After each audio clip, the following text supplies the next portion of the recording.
Selamat pagi semuanya. Hari ini kita akan membahas tentang bagaimana menghitung biaya perjalanan wisata. Jadi langsung saja kita ke materi. Saya berikan satu contoh soal, yaitu hitunglah total cost paket wisata Bandung 3 hari 2 malam untuk 10 orang, dimana diketahui harga transportnya adalah 1,5 juta untuk full day tour. Lalu biaya akomodasinya kita berikan estimasi budget 500.000 per room per night.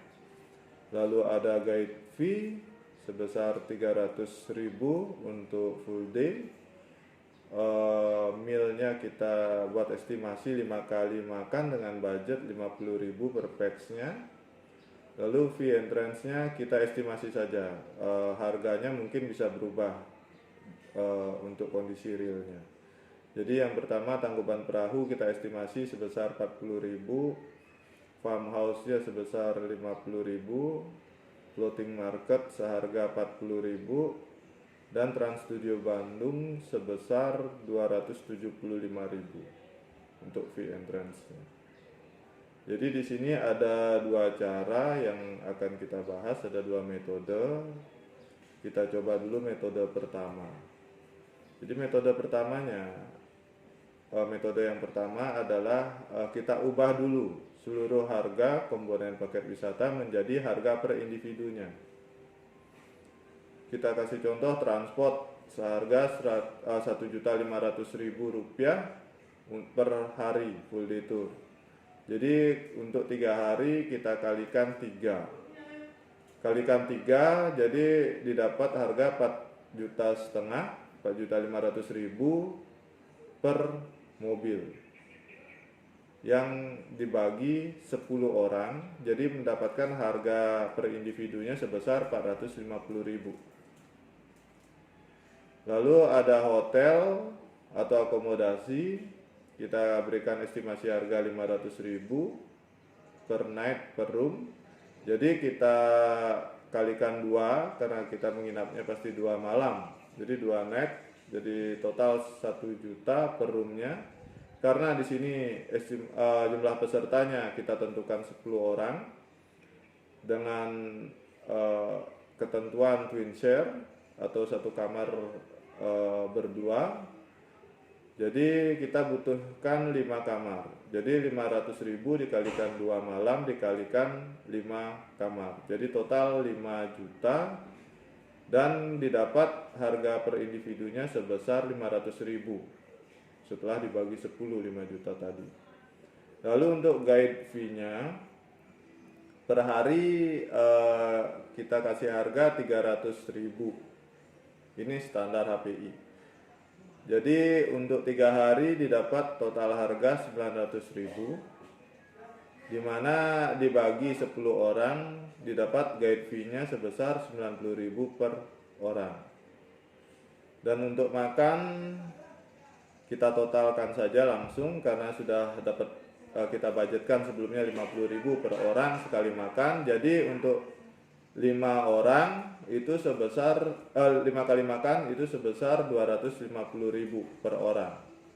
Nah, setelah didapat harga komponen paket tour ini, harga komponen tour ini, lalu kita jumlahkan total dengan fee entrance-nya.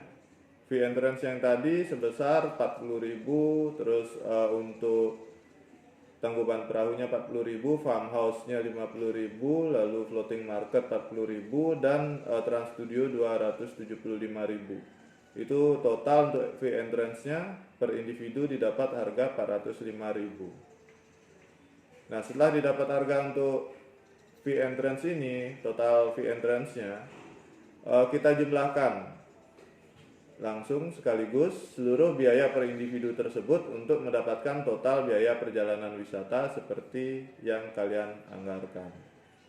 Jadi di sini ada transport 450.000 ditambah akomodasi 500.000 ditambah guide fee 90.000 ditambah meal 250.000 dan yang terakhir fee entrance sebesar 405.000 per pax. Nah, di sini bisa juga kalian tambahkan apabila berkenan biaya safety box sebesar 50.000 per pax. Itu tujuannya untuk biaya tambahan atau simpanan khusus yang mungkin digunakan seandainya terjadi sesuatu yang di luar perkiraan kita dalam pelaksanaan perjalanan wisata tersebut. Nah, total biayanya, jadi perjalanan per individu ini, total biaya perjalanan per individu ini adalah 1.695.000. Ditambah safety box 50.000, ini saya lupa cantumkan. Silahkan kalian totalkan itu. Nah, untuk total harga paket tour, jadi rumusnya adalah total biaya perjalanan yang tadi kalian sudah dapat harganya, itu ditambahkan sekian persen surcharge. Surcharge ini merupakan profit yang kita ambil dari penjualan produk. Ini terserah kalian mau tambahkan berapa. Cuma saran saya, sebelum kalian menambahkan surcharge-nya, kita lebih baik compare dulu, kita studi banding dulu ke beberapa travel atau kita searching di internet untuk paket wisata Bandung dengan spesifikasi yang sama, berapa travel tersebut memberikan harga, travel kompetitor kita.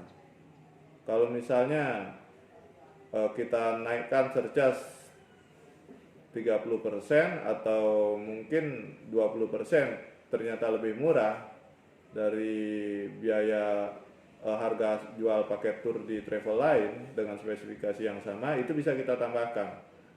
Jadi kita sesuaikan dengan harga pasarnya. Jadi di sini semakin tinggi surcharge-nya, semakin mahal pula produk wisata yang kita jual. Nah, ini untuk cara satunya. Nah, kebanyakan di sini sering terjadi miss ketika kita menghitung harga per individunya. Ada yang lupa ditambahkan, ada yang lupa dibagi per pax-nya, sehingga harganya jadi berubah-ubah. Jadi di situ kelemahan dari metode ini. Jadi mungkin ada yang lupa mencantumkan hotel 10 untuk 10 orang biasanya dengan format twin share hanya butuh 5 kamar, ternyata dia bookingnya 10 gitu. Akhirnya dibagi 10, nah ini agak susah. Karena dicari dulu harga per individu, istilahnya 2 kali kerja kita. Nah, ada cara yang lebih mudah, bagi saya pribadi, itu lebih mudah, kita pakai cara duanya. Jadi kita pisahkan dulu sebaiknya komponen paket wisata yang akan kita masukkan ke dalam pembiayaan, ke dalam 2 unit cost. Jadi yang pertama dimasukkan ke dalam fixed cost.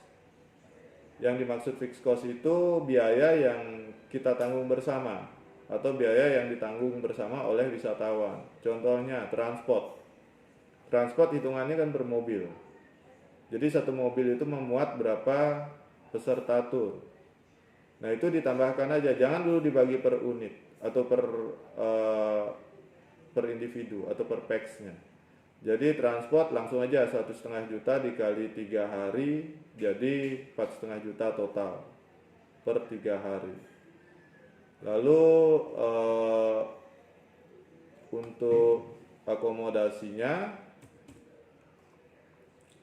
500.000 per hari per room. Nah, ini langsung aja dikalikan 2 malam dan 5 room, jadi total 5 juta. Lalu guide fee-nya 300.000 langsung saja dikalikan 3 hari, jadi 900.000. Nah, nanti didapat total fixed cost-nya berdasarkan jumlah dari biaya fixed cost tadi. Jadi 4,5 juta ditambah 5 juta ditambah 900.000. Total didapat harga sebesar 10.400.000 rupiah. Jadi total fixed cost per grupnya total fixed cost-nya adalah 10.400.000. Nah, ini baru kita bagi per individu. Kita bagi per individu, jadi dibagi 10 didapat total fixed cost per individunya adalah Rp1.040.000.